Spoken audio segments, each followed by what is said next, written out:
I asked a bunch of people, and you guys can come up here if you want. Joe Sexton is like the ultimate editor who is in the shadows, although he knows how to write. He's responsible for about 5 Pulitzers, 4 at the Times, 1 at ProPublica, which he can talk about.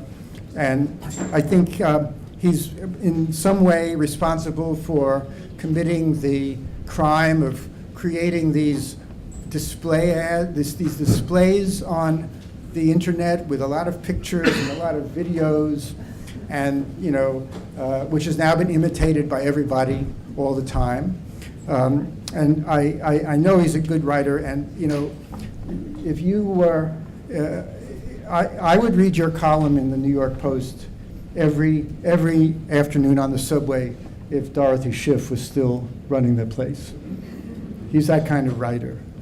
And Ellen Pollack, where are you? Don't you want to come up there? I spent hours listening to Ellen Pollack, sitting two seats away from her for a long time while she was browbeating somebody or other on the long hours while you were working on a book, in fact, distracting me from my concentration. And she was the deputy editor of Page One, and for several years. And my most vivid memory of Ellen is that she stopped me from including several paragraphs in a story about a man who had come up with a cure for toenail fungus. And the paragraphs, yes, I'm thanking you. And the paragraphs were about a footless podiatrist, a podiatrist who had no feet and who had left podiatry to write romantic novels about the Old South. And I was so fascinated by this guy that I wanted to insert him in this story. And thanks to Ellen, he was expunged.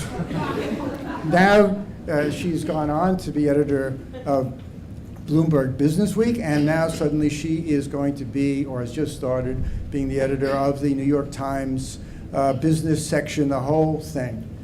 And which is, I'm looking forward to that, because it's the only business section I really understand. And Josh Prager is this guy who I feel is a soulmate, because we lived at the Wall Street Journal together in the period before the Murdoch takeover, and then when Robert Thompson became the first Murdoch editor, he had this line about the journal stories having the gestation period of a llama. And I have to say that Josh gave birth to several llamas when he was at the Journal. And now those llamas have grown up and given birth to even more llamas. He wrote almost 500-page book about one swing in a baseball game, which was in fact, now that I think of it, the Bobby Thompson home run in 1951, and I want to mention this because this is the Herald Tribune. We are sitting now in the newsroom of the Herald Tribune, where Red Smith was writing about that home run, right here. You know how they have those plaques on the Polo Grounds or the Ebbets Field, approximate location of home plate? This is the approximate location of Red Smith's desk. So that really moves me. So I think that Josh can talk about his llamas and the ones that he's actually giving birth to lately.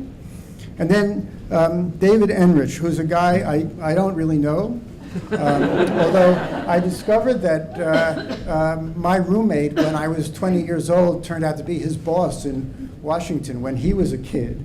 And I just, one of the weirdest people I've ever known.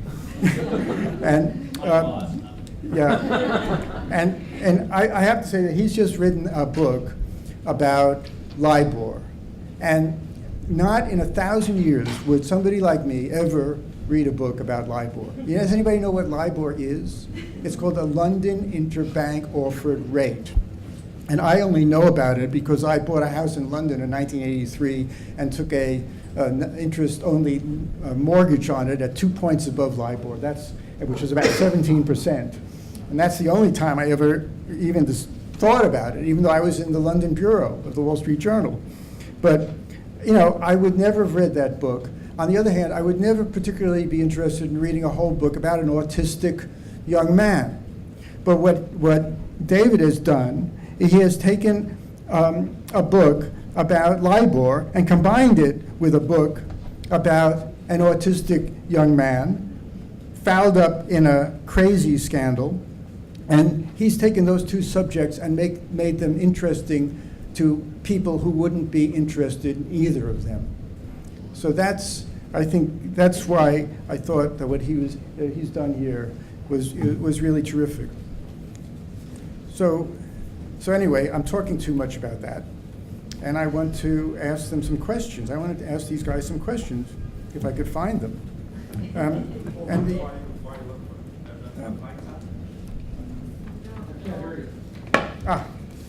If you turn them on the mic.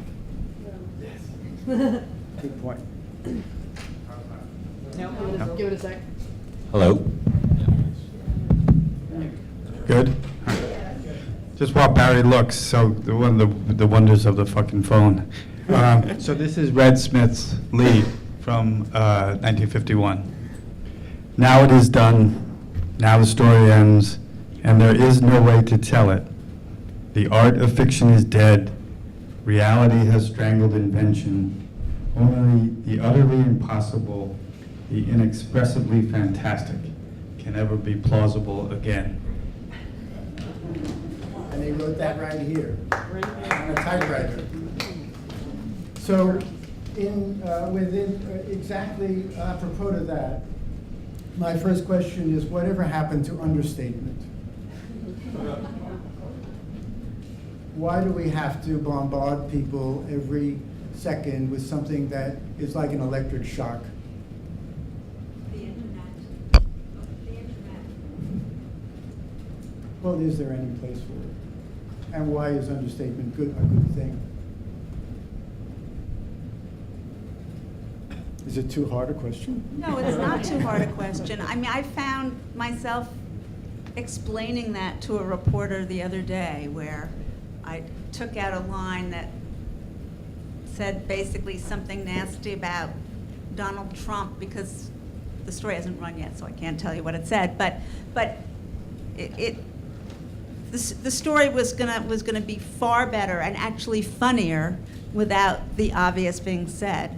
And I just think that in a world where you need to grab readers immediately, I think understatement gets lost because you have to read an extra sentence to get to understatement. I would say that it's also very difficult to do understatement well. I think you are the great master of understatement. I'm going to quote you. The only time I'm going to quote you, but there's one thing. I was talking about this with Chris Rhodes. You're one of my writing heroes and have been for lots of years. And you wrote a piece about an outsider's affair for artist outsiders. And then there were artists who were so outside, they were not even at the fair for the artist outsiders. And you mentioned that there was an agent, Mr. Smith, who was preening about his client, Mr. Broder. And here's what Barry wrote.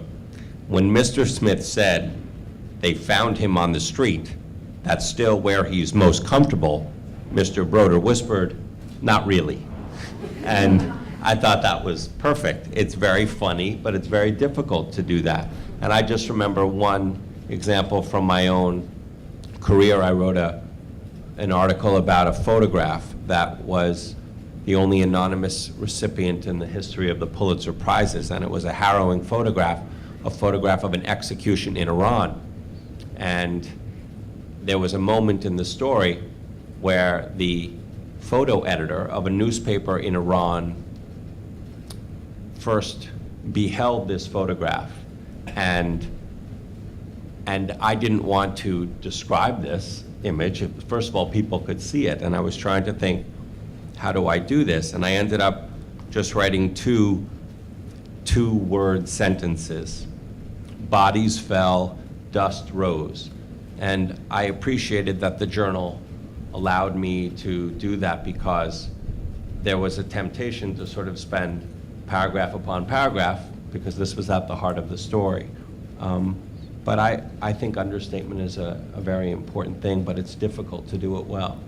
I think I would dispute the underlying or the alleged truth of the question. I don't think it's dead at all, and you can find it all over the place. I mean, I'm just looking out, 4 rows back at Sonny Kleinfield, who's here, who's, been a master of understatement in his writing for decades. He's still fucking going at the New York Times. And, I spent 25 years at that place, some of them down the block. And it's a beautiful, great, crazy, enraging, dysfunctional, glorious, noble, fucked up place.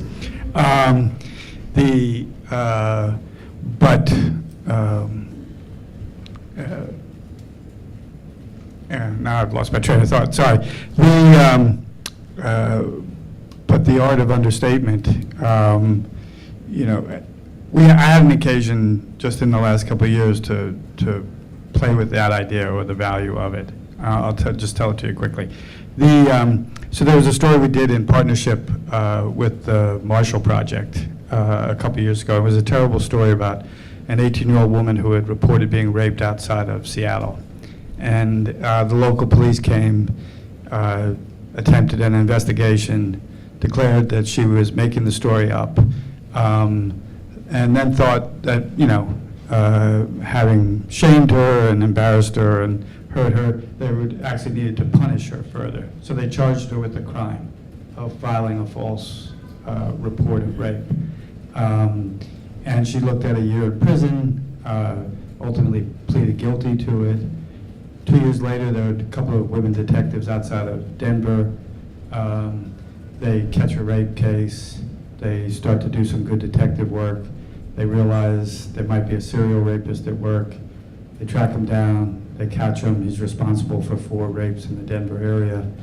He's a particularly disturbed attacker, and he had taken photographs of the women that he had assaulted.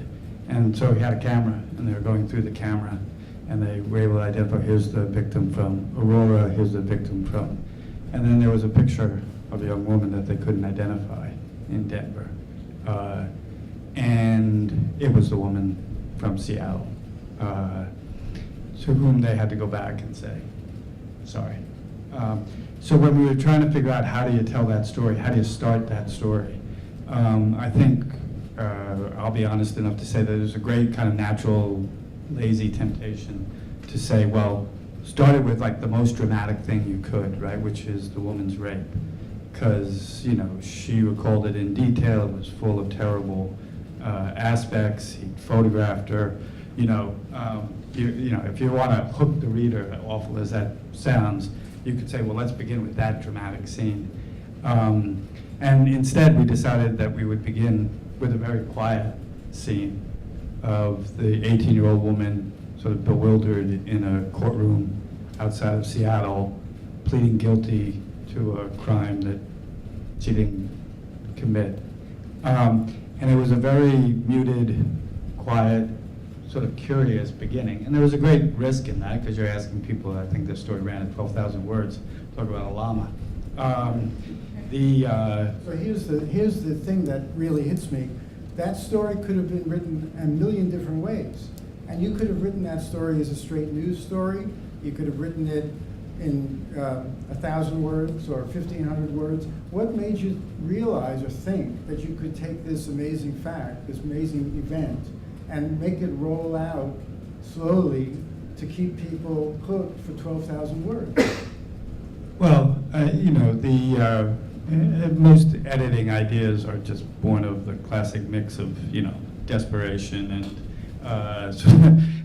defiance about, what if we did it, completely differently?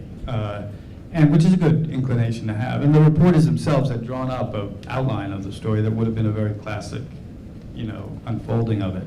But one of the I think especially significant payoffs to it, and I know it's dangerous to talk about payoffs in stories about rape, but is that when you structured it the way we did, the very last chapter is the actual rape. And I think it had the effect of investing the attack with even more power than if you had begun with it, because you've already read about this woman, you found out they disbelieved her, and then you find out that every single thing she had told them was true, and that they had sought not to believe it. And so it's a really brutal end of the story, and it's almost punishing in its way. But I think that was a design that, to end the story with, the most lasting account of her crime. Well, with David, I wanted to say that sometimes a complicated story can be told best if it has a vehicle. If you have a yarn, and if you have something to get people through it, something they can ride on. And I think that, David found the ultimate vehicle to tell this story about what, to my mind, was the most complicated, totally dense, financial story that I really would never have gotten through. Can you just give us a hint as to how you did that? Oh, good. It's called the Spider Network. You can buy it on your phone. Please get as many copies as you can afford. So I was in the London bureau of the Journal in 2010 until last year. Bruce Orwell, who's in the audience, was the bureau chief at the time. And the LIBOR scandal is something that the Journal played a really instrumental role in bringing this to the public attention in the first place, not through me, but through some of our predecessors in the London bureau, including Carrick Molenkamp. But it's excruciatingly dry and boring and complicated and hard to attach any personal significance to. So then at the end of 2012, finally an individual got criminally charged, and Bruce, frankly, I resisted this. I threw a series of small tantrums, actually, resisting Bruce's urges to write a profile of the guy who had been kind of fingered as the mastermind of this. But it turned out, and the guy who's now the subject of my book is a mildly autistic man named Tom Hayes, who stumbled into the midst of this epic financial scandal. And the trick, though, is getting to know these people, and it's really hard.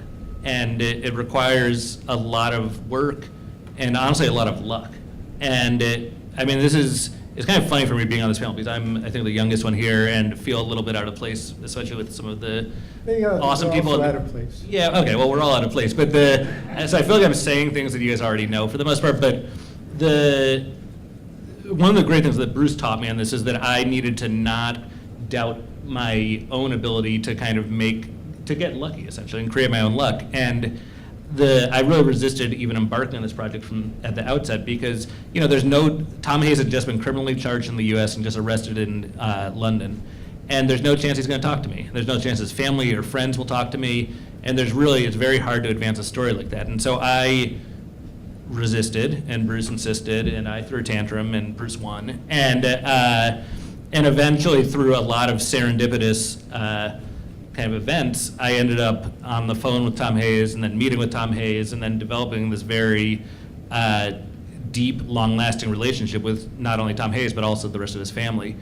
And that's the way I tell these stories. Is that dangerous? Yeah. I mean, is there a price to pay for getting too close to somebody like that? Well, you certainly lose some objectivity. There's no way, I got to know this guy, I was spending time with him, I don't know, not every day, but close to it, talking to him on the phone, talking to his wife on the phone every day, and watching their lives unravel under this enormous amount of pressure from the most powerful law enforcement agencies in the world. And I think what got him to open up to me in the first place was that I was able to listen to him and withhold judgment and not look at him like he was this caricature. So that means charm and betray?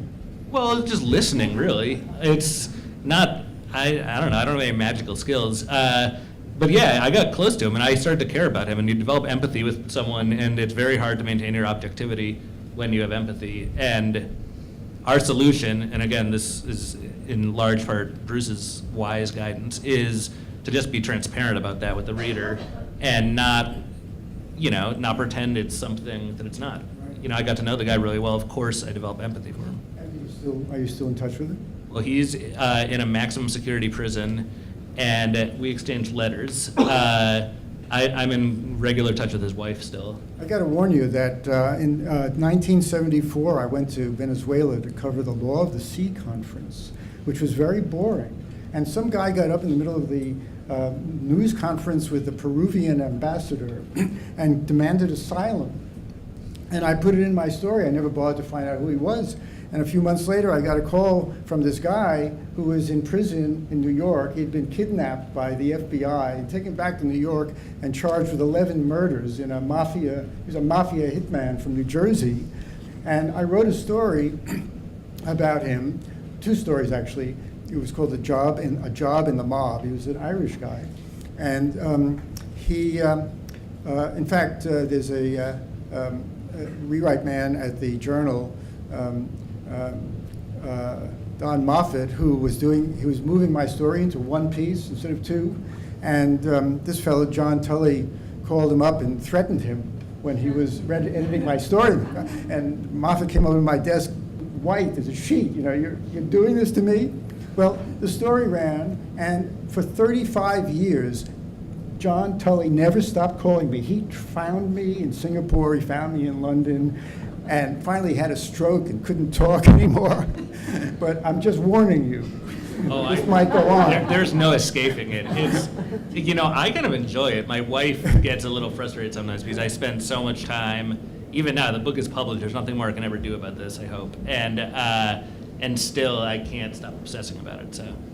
I have another question, which is, when I got to the Journal, there was something called a DBI story, as I'm sure everyone who ever worked at the Journal could remember. It was called Dull But Important. And everybody had to do dull but important stories.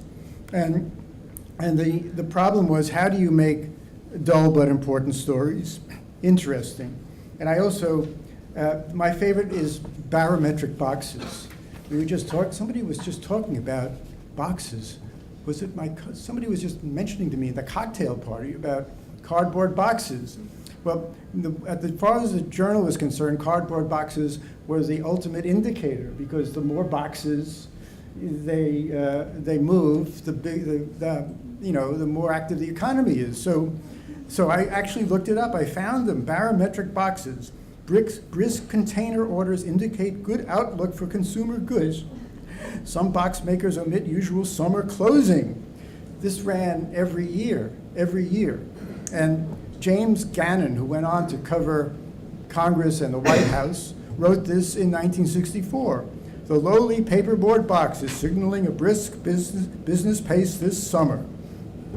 And then in 1962, it was barometric boxes. Brisk carton demand may signal factory output trend for fall. And the lead was cheerful omen for fall business. Manufacturers are buying more boxes.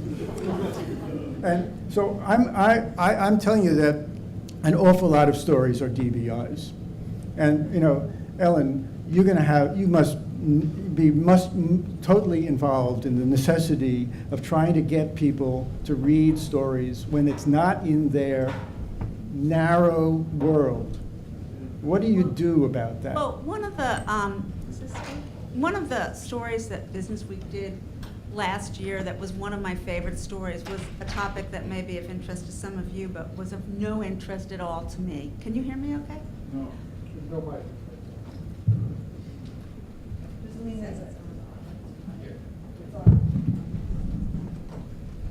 Anyway, this was a story that was of no interest to me.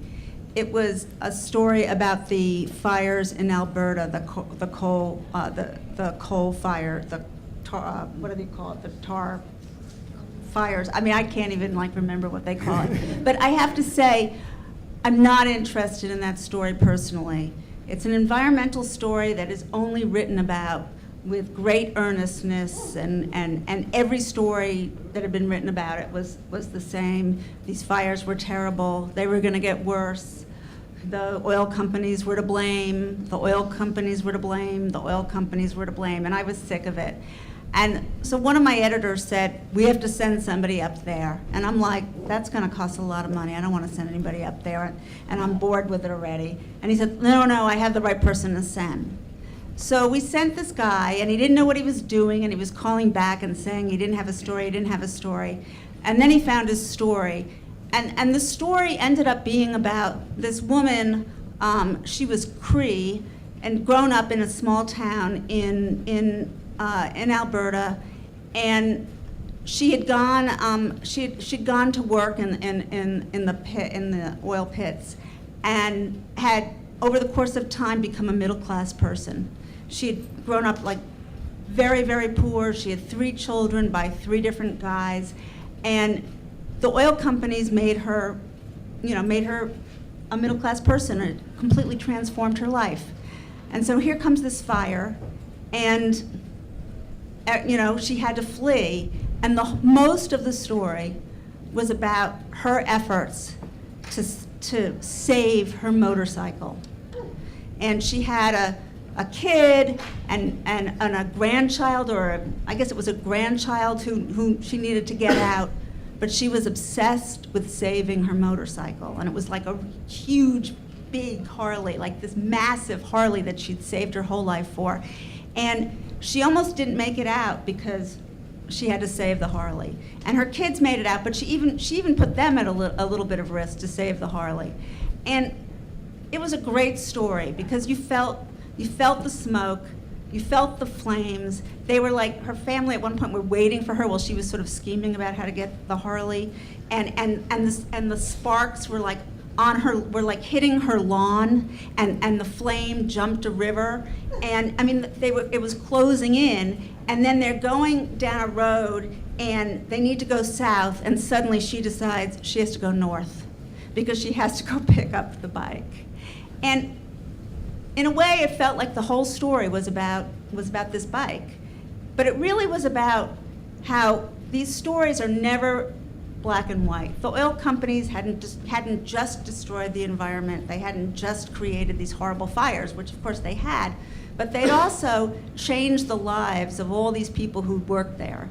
And Plus, you were able to get a personal connection with the reader. Right. You know? And that's what it was all about. It was, you couldn't, even I, who didn't want to read this, who initially wasn't into the story, I couldn't put it down, and I've gone back to read it again because it was about this woman. And it told you more about these fires in a way than any other story, any other routine story you So read. that's the question, how do you get people to read these boring stories?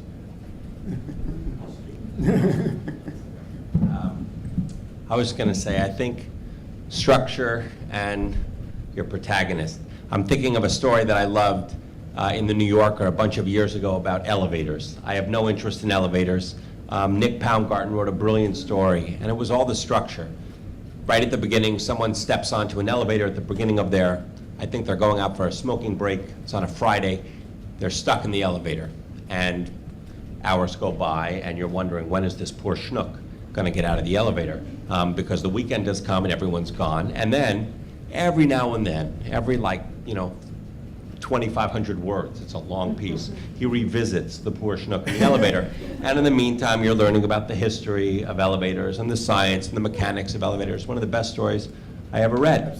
So I think structure is super important. And as for the protagonist, there's a great quote that I love from my favorite book, Moby Dick, where Melville writes, "Yet see how elastic our stiff prejudices grow when love once comes to bend them." And that's the epigraph of a book I'm now writing. And I just think if we care about this person, if the reader comes to care about this person, they will follow him or her anywhere, everywhere.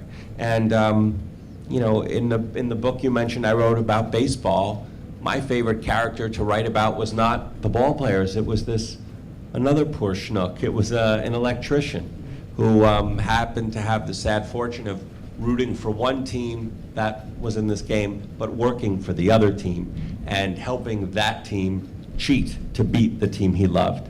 And you know that very early on. And then you learn everything about being an electrician. And because you care about Abraham Chadwick, you're so fucking excited when he gets to flip on the lights for the first time at a game and he sits back with a beer and he goes, "Without me, no game." And it's awesome. And you hear about his war stories, the time he almost got electrocuted, and you hear about what it's like to fix a street lamp in a hurricane, and it's exciting. This is So- why these stories, I mean, I'm a believer in shoe leather reporting. I've never been good at reconstructing the past, as certainly Josh is, but it always reminds me of a joke which was very good. It was about a study that somebody did of whether or not monkeys would watch television.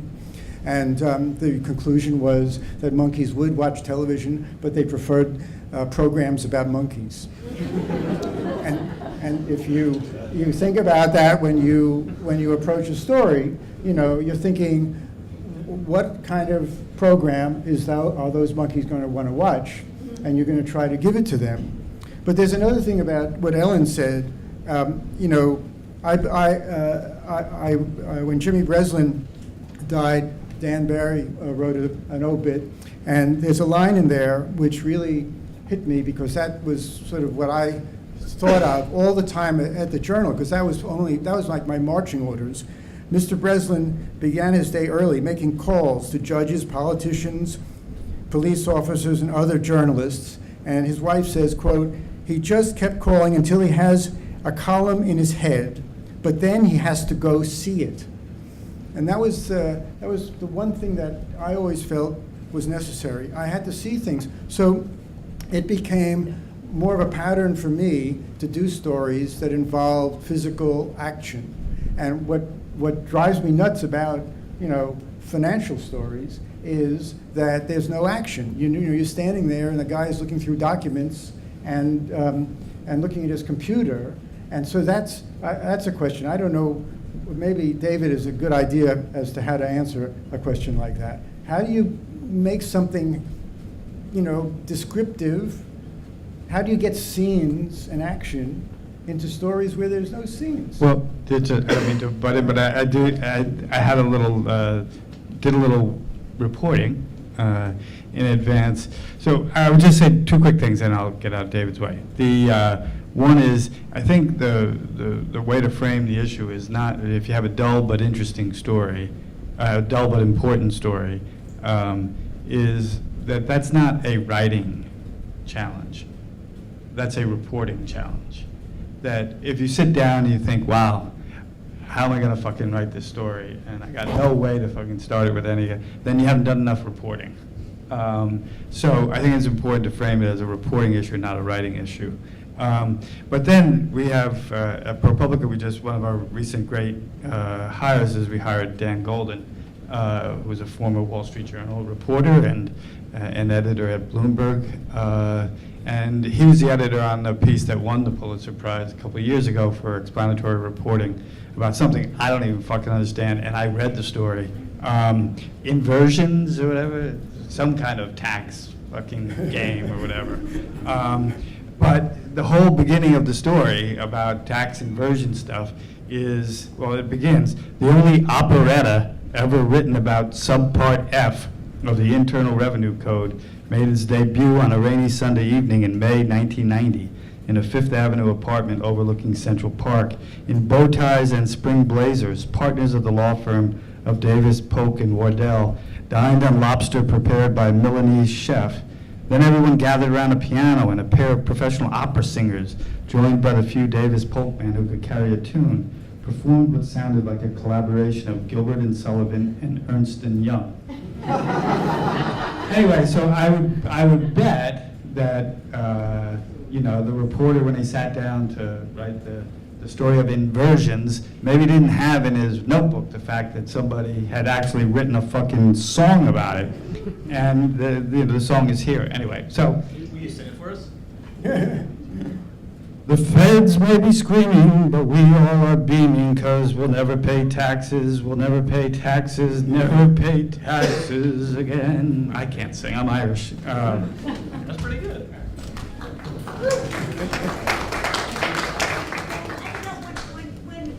If I remember correctly, because that story ran in Business Week, if I remember correctly, you know, he was doing stories on inversions and getting the script for this thing. The guy who wrote it had died, and I think, I may have this wrong, I think his wife, the guy's wife gave him the manuscript for it.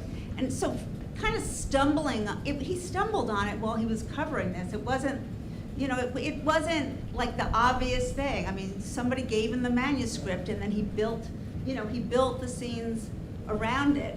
And, you know, there was something, as an editor, you know, who was deciding whether we were going to run yet another story about inversions. I mean, that lead, and that lead didn't, you know, was in the first draft I saw. There was like no question. I mean, we were like gonna rip something out of the next issue and put that in. But it wasn't like, you know, he stumbled upon it doing other reporting, which is such a great way to find stuff. And you know, one thing about documents, you know, I used to cover law, and I did a lot of stories with documents, and you know, there are two ways of looking at documents. You can just read them for face value, or you can look at what's in the notes and in the parentheses. And I wrote a book about this scamster named Marty Frankel. Well, that's when I was sitting near you, and you Right, told yeah, me so to- he got to hear me having phone calls with priests about whether they'd gotten blowjobs from, anyway. But it was a fun book to do. But at one point, I found a deposition, and it was the SEC had taken a deposition of Marty Frankel when he was, you know, when he was a young scamster, like one of his first crimes, which was many years before. And I was reading it because I wanted to understand, you know, what were the potential charges they brought against him, because I didn't understand what laws he'd actually violated.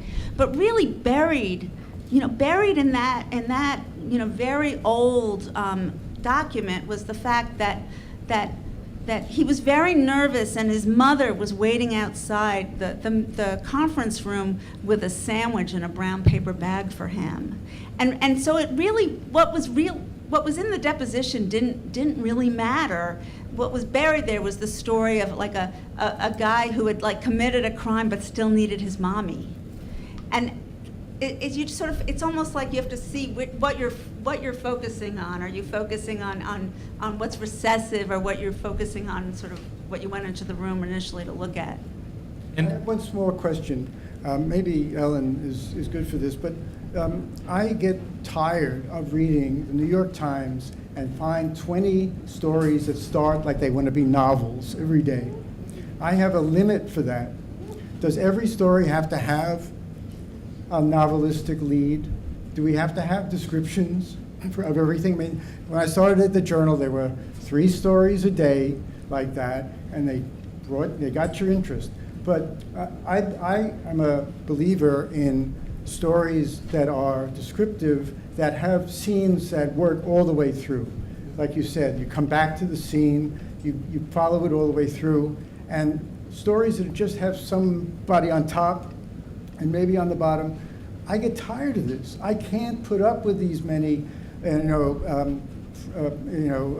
ambitious novel writers every day. You don't like the stories that begin with the phone rang and he No. picked it up? Right, trudging up You're the tired of stairs. No, I can't. I get really sick of it. And there's a whole pattern of these things, and they're repetitive. And I think now in this world where you're bombarded in a million different ways by 1,000 stories, why not, just sort of weed out the ones that just are straight stories, tell them straight, and then reserve the really good stuff for the stories that you love. Barry, tell us the lead, remind us of the lead of your A-head about the fat going into the sewers. Well, that was a problem. No, I want to hear it. Well, I mean, It was a in fact, great lead, I thought, but controversial at the paper. A very good reporter named Eric Morgenthaler, who died this week, wrote a lead that I stole for that story. It was about the 27th most important steel producer in Europe, in Luxembourg. And he wrote, his story was, his lead was, this is a story about the 27th most important steel producer in Europe. Oh, go on, read it anyway. And so I stole that. I think my lead was, why wait for the next story about coagulated fat in sewers to come along when you can read this one now? And I mean, I just, and then the story proceeded with a scene. It went right to a scene, which I like.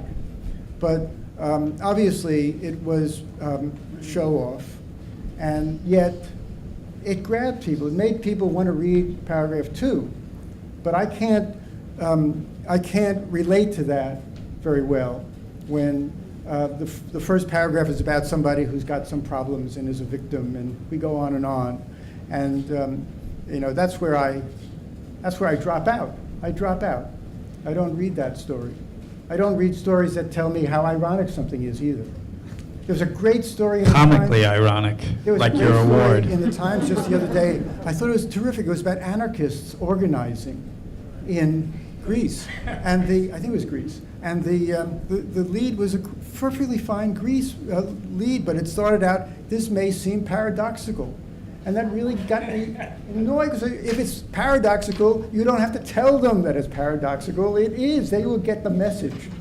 But anyway, I just wanted to ask, you know, I don't know whether Cesar, whether we should put this open to the room. Oh, yeah. Are we ready to do that? Because it's 8:10.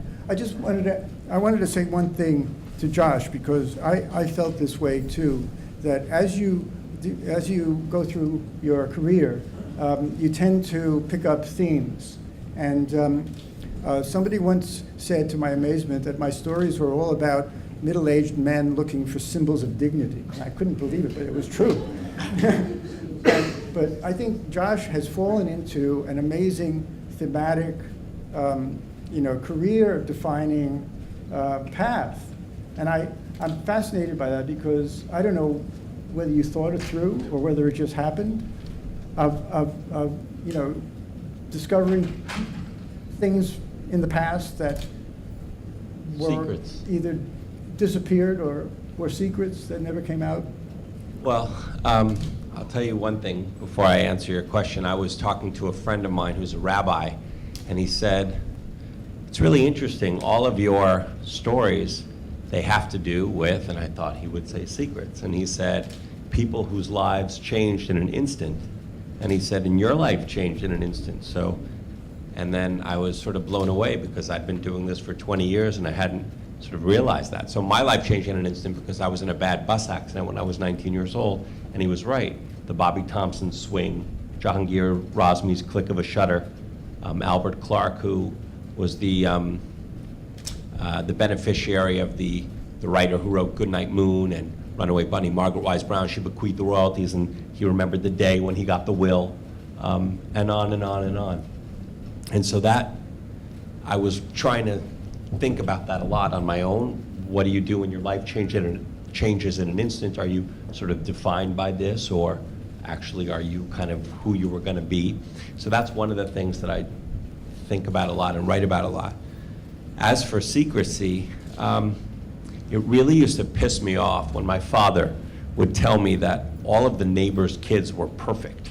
And I was like, no, they're not. I know what's going on in this house, and I know what's going on in that house. And I find great satisfaction in telling people the way things really are. I think, you know, we have all of these, whether it's a beloved children's book or a special home run, we romanticize these things. And I think there's great value in looking at something honestly, just like I would like it if people could look at other people and see them for who they really are. I think there's something valuable in seeing something for what it really is. And it's also, it's it's very satisfying to be able to solve something. And there's a great quote that A.O. Scott wrote in the New York Times. He says, what we tend to want from great novels is to blend private destinies with public events. And I feel that that's what we want from great narrative nonfiction too. To often, what I do is sort of just piggyback something that's already out there. And, you know, I'm doing that now with Roe v. Wade, and I've done it with these other things. If you can just sort of piggyback an amazing story that's already out there, but let people know what they don't know about it, people enjoy that. But I don't have a great secret myself. I just sort of, the last thing to say about it, I think secrecy is really corrosive, very, very corrosive. And one of the, I think we all struggle with things, we all have our demons. And one of the interesting things about having a physical disability is I can't decide, Barry, if you and I go out on a date, I can't decide on our second date to tell you, oh, by the way, I'm disabled. You see me walk into the room, you know it sort of immediately. And that's actually liberating. And it forces a person to just sort of be done with something. Whereas it's very difficult for a person, let's say, who's struggling with something that we don't see. And I have found that people with secrets, particularly secrets connected to things that tens of millions of people care about, they're carrying a great weight. I've always been hunting around for a book idea. Now I have it, though. The Secrets of Josh Prager. I'm sure he's got them. Well, I just wanted to, I'd love to have some people talk from the audience if you got any ideas. Yes, please. Well, to follow up on what you've been talking about, how you introduce a story and to what degree the lead is subtle, like that. How does your thinking change when you think that publication of the story on a smartphone, a cell phone, or in Snapchat, in that format? So, depending on the format, is everything that you just said adjusted to some degree, or not? I'll answer that one. Yeah, it has to be, because the reality is, as much as we love kind of these old school long form journalism, people's attention spans have gotten much smaller.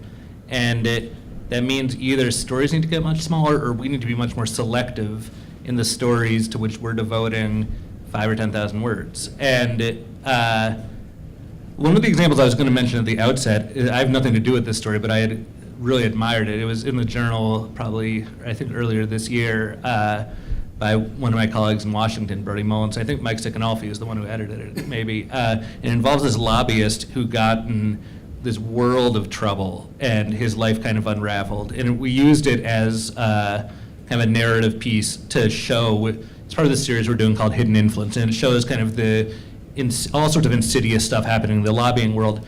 And the ending of the story, this is probably a 5,000 or 10,000 word story, and the ending of it completely changes the way you view the previous 4,999 words. And it's amazing because, 95% of the readers are not going to make it to the end. And that 1% who do make it are going to have a completely different experience with the story than everyone else. And it was kind of a courageous decision to do the story that way, I thought, because most people are not going to get the full picture of it. And I think it's a real danger that journalists have right now, that we assume, because we like to read our entire story, that everyone else does too. And the reality is very few people make it past the top 2 or 3 or 4 paragraphs in a story. And so I don't know what the answer to any of that is, but if you're not paying attention to the fact that people are reading things on their phones and are just kind of clicking on something and skimming the top, section, you're really negligent, because But I just The answer is to read the end first. I just want to sort of disagree with one thing about length and reading on your phone. I mean, obviously the phone is not a great place to read a 12,000 word story. And obviously you've got to grab the reader, by the throat and really convince them to come with you. And on some stories, you need to do that by the 3rd graph. You have to tell them what the story is about, or they're going to go away. But there are some stories that are just so compelling, and the writing is so compelling that you'll just read it anyway. And I think it varies story to story. And yes, it is true that sometimes, it's like if you don't have them by the third graph, forget it. But, if you think about the rape story that we were talking about earlier, I read that story. I'm very surprised to hear it was 12,000 words. It was the shortest 12,000 words I've ever read. I could not put it down. And I don't remember if I read it on my phone or not. I don't think I do. But I would bet you that story was so compelling that I bet you would read it on your phone. Right, and I think, I'm sorry. Yeah, go ahead. Yeah, I mean, I think the numbers bear it out. And I'm terrible with numbers. Thank God the only number stories I had to fucking write were baseball games, and I got the scores wrong half the time anyway, just with that. But our data on our thing, people love to read long stories on their phone, is the truth of it. And the dirty little secret is, and across many, glorious and painful years at the Times, right, there's always, stories are too long. There can only be one story on the front page that's longer than 1,100 words. I mean, every fucking 3 years there's a new gospel of story length and whatever. The dirty little secret is that people very rarely finish stories of any length. 800 words, 1,200 words, 10,000 words, whatever. But we've done some, I can't believe I'm actually going to say this sentence, some A/B testing, whatever, of readers on stories about how to begin them to get them to go deeper into the stories. And pretty universally, they go deeper into stories in which they have a more nuanced storytelling entry than a straightforward, even hard-hitting. So, you can't be a slave to that stuff, but the data is more complex than I think, and people's reading habits harder to predict. But the rape story, people, astounding numbers. We just had another great success on it, another series that Dan is editing on maternal mortality. And that story, that initial story of a woman who was in fact a neonatal nurse who died in childbirth, whatever. The reading numbers on that, and depth of reading or whatever, are extraordinary. And I love reading on my phone. Who else? Yes. Can I get you a microphone real quick?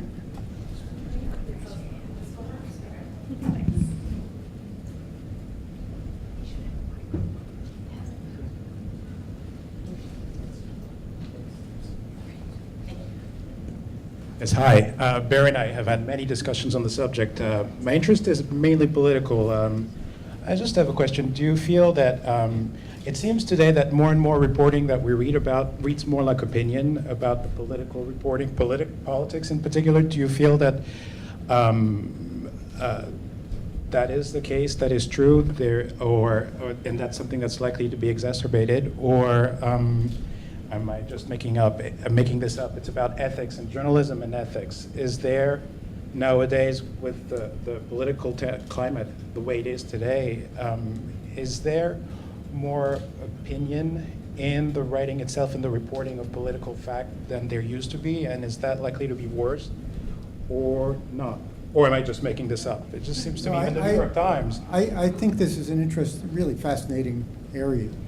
I do worry that a lot of shoe leather reporters are being, upstaged by pundits who have opinions that use your hard work to make judgments that journalists shouldn't be making, and it bothers me because it's like everybody is a pundit, and I'd be curious to know what people think about my feeling that to some extent Fox News and also Rupert Murdoch at the Journal have moved the Times farther to the left in a way that is almost like the society as a whole. Where's the middle class? Where's our reliable middle that we can go to feel comfortable, as if where's that Walter Cronkite now? And, I get worried when I read stories that have clearly colored adjectives in them.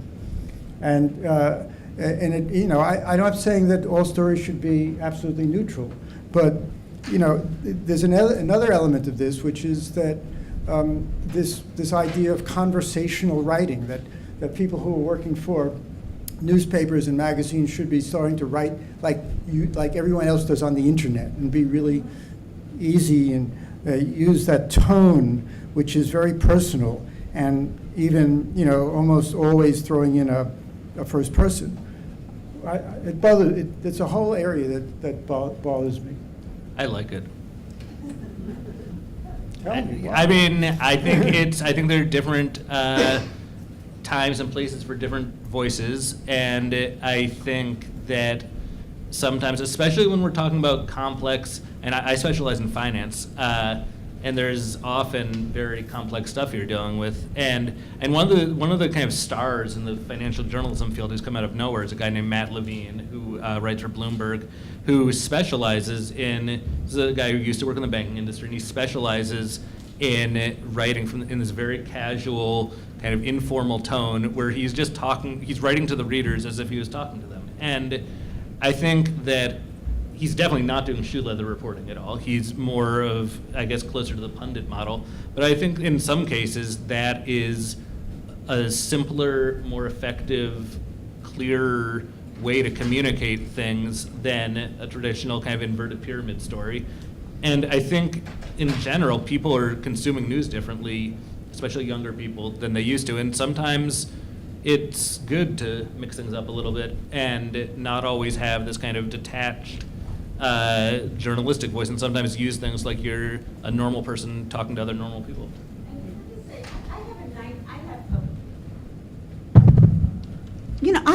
I have a 19-year-old child, and like it or not, she does not consume. She's very interested in what's going on in the world.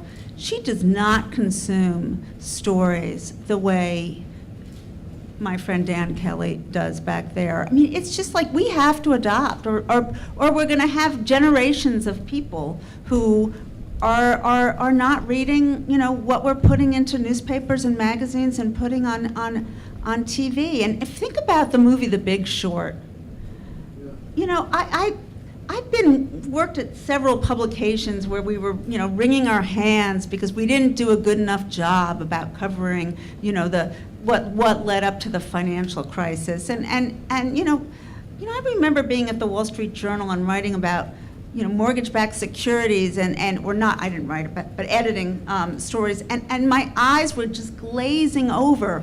And really, I would bet you that what most people know, more people know about what happened in the financial crisis from The Big Short than what we wrote in the Wall Street Journal and what we wrote in Business Week. And if you think about the way they broke away from the action in that movie, and then would say, here, this is what's really going on here. I mean, that was so effective, and it should, obviously that was a movie, but it should make us realize that in some cases, we just have to tell stories differently, or we're going to lose a generation of readers, whether we like it or not. So I agree with David. So would you say that the image is upstaging what the 2020 report at the Times called long strings of text?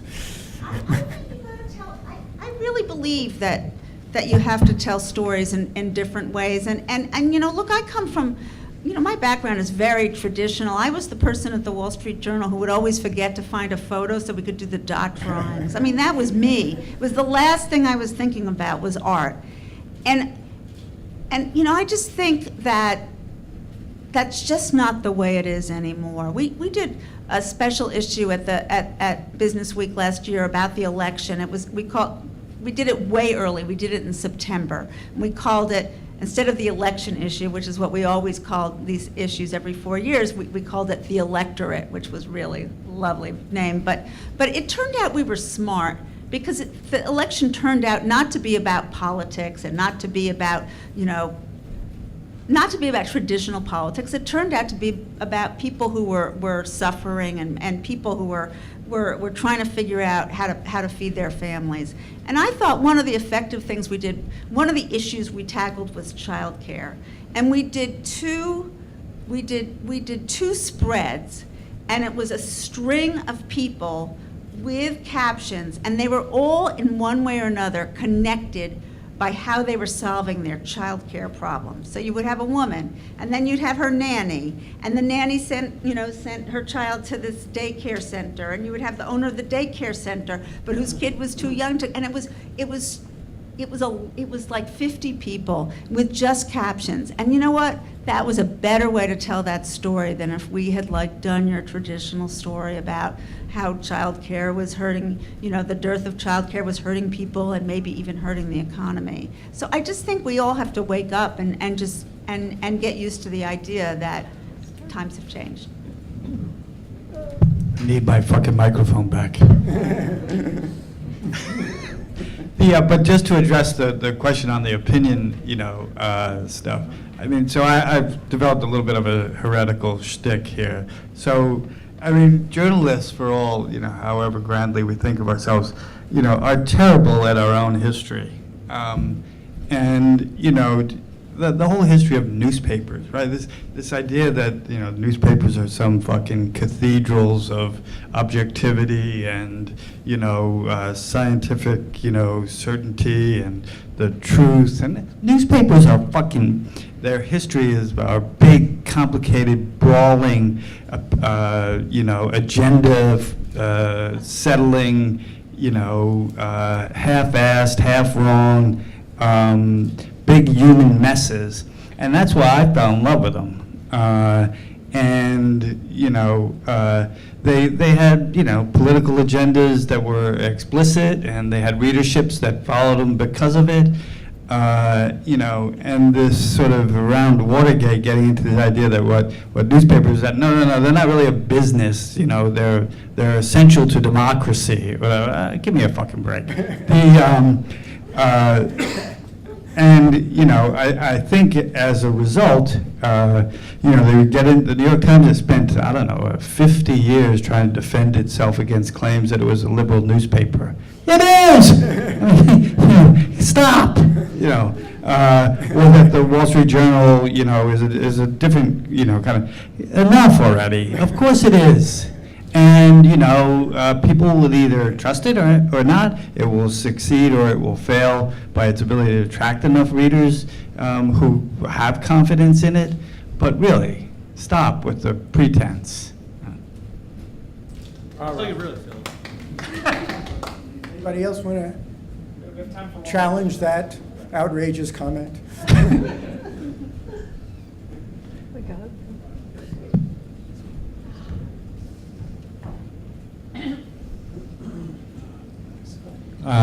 Thanks a lot, panelists. I got a sort of a mundane question. I read the Wall Street. Dull but important question is what you have. Speak up, please. I read the Wall Street Journal every day. I read the market news, and I also read it sometimes in the New York Times. And I'm wondering why we get, the Dow Jones fell, and the NASDAQ fell, and the S&P fell, and we get the reasons why, oftentimes in the second, third, and fourth paragraph. But I'm curious, I want to know what the percentages are, how far they fell, and other information, and it gets to the 6th or 7th paragraph before I get that. Is that... Why are you relying on the Wall Street Journal, the print newspaper, for that information? I say that as someone who works in this section at the Wall Street Journal, and I'm glad you read it. But it seems like an inefficient, and I think this is why... It seems to me I should be getting it in the second paragraph. So. I don't honestly know. I don't read that stuff because I just look at, if I want the numbers, I just look at my phone or a computer screen. So I'm not trying to be glib about it.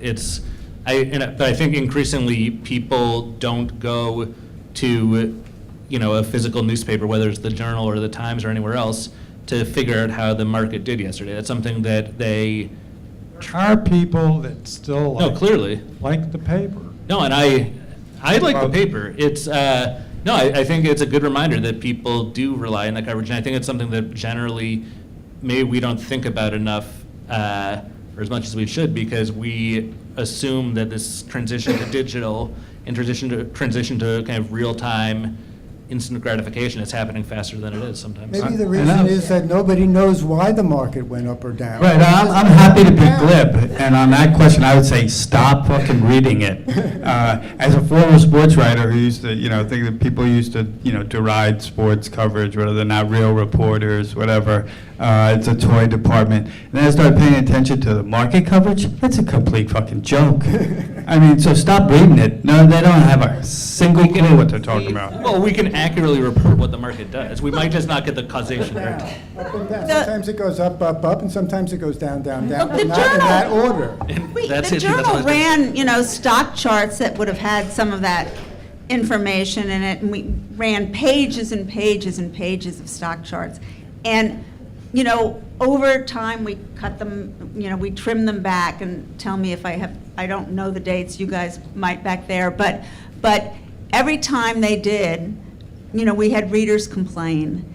And I talked to the former publisher of the Journal about this once, Gordon Krovitz, and they did research to figure out how many subscribers they would lose every time they trimmed the charts. And it turned out after a while they were only going to lose subscribers in Florida. And it's sad that it isn't in the paper anymore, but it was just purely it was a financial decision. And I think the question, there are more efficient ways to get that information, and it shouldn't be in the fourth graph, but it probably shouldn't be in your paper either. Can I just add something to that? I think all the questions sought to get at, which I think is a really good point, is context. And if you have and I think there is some truth to the fact that we're all, in an attempt to sort of, get everyone to read stuff. Sometimes we do lose sight of that. I think it's not just about the market, the table and everything, but just seeking context, especially in an environment, Ellen, you mentioned earlier, everyone's just getting bombarded with news, and you want to get a sense of perspective. I think that's what the question related to. I think it's a fair point for all coverage. And I didn't mean to laugh. Well, maybe I did. But it's the old W's, I mean, we went to journalism school and learned them. We just cranked those babies out. The numbers came right in that same sentence, and it was done. Now you just have to push a button, and it's on your little screen that you've already programmed to give you those numbers. So why waste the space where you can put verbiage instead? Can I ask one more And I think it's an editorial decision that Can I ask one editors make, question? and I don't know if it's a good one. I guess we should wrap it up.